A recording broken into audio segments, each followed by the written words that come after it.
we finally left Texas and just entered Arizona.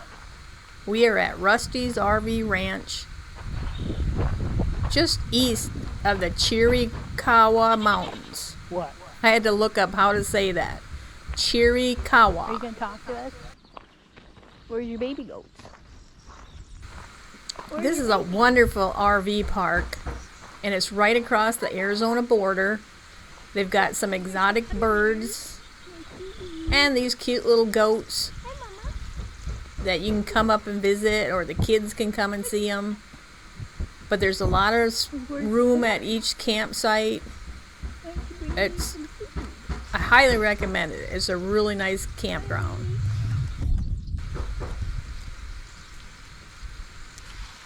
Now we were visiting with our neighbor, one of the other campers, and they do a lot of hiking here. So they told us if we have time, we should take a day trip over to the Chiricahua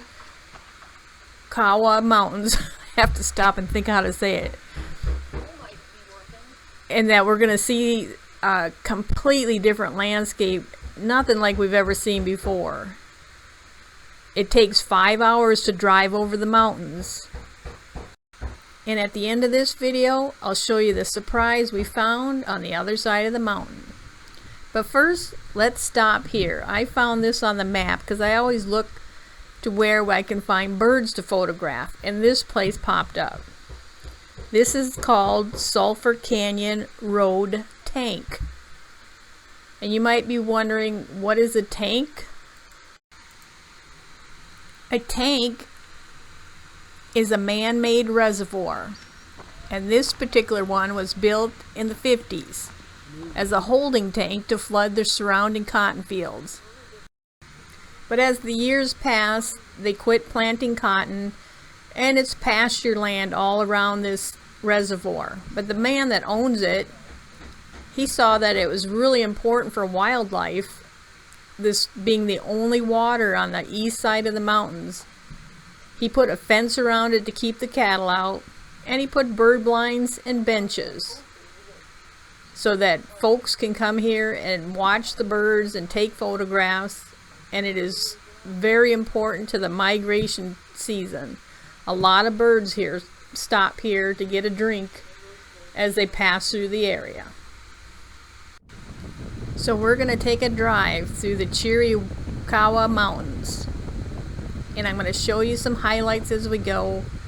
Now make sure if you come here, bring binoculars and or cameras, because this is home to a lot of birds.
big gorge right there.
Well, we're going to pull over here. We are at, not quite at the top. To get to the top, there was snow up there. But we're going to pull over here and stretch your legs because, like I said, this is a 5-hour drive. So if you come here and want to do this drive, it's best to leave early in the morning because some of these areas on the road are very narrow. And I wasn't even sure if we met another car, who was going to pull over. And luckily, if you leave early, we didn't see another car until we got to the other side. Now next week, on Tuesday, I will be uploading part 2 of the Chiricahua Mountains as we enter the Chiricahua National Monument. It is known as the Wonderland of Rocks. Visitors love Chiricahua for its stunning rock columns, hoodoos, hiking trails, and bird watching opportunities. So I want to thank you for watching, and as always, I hope to see you next time on Adventures Outdoors.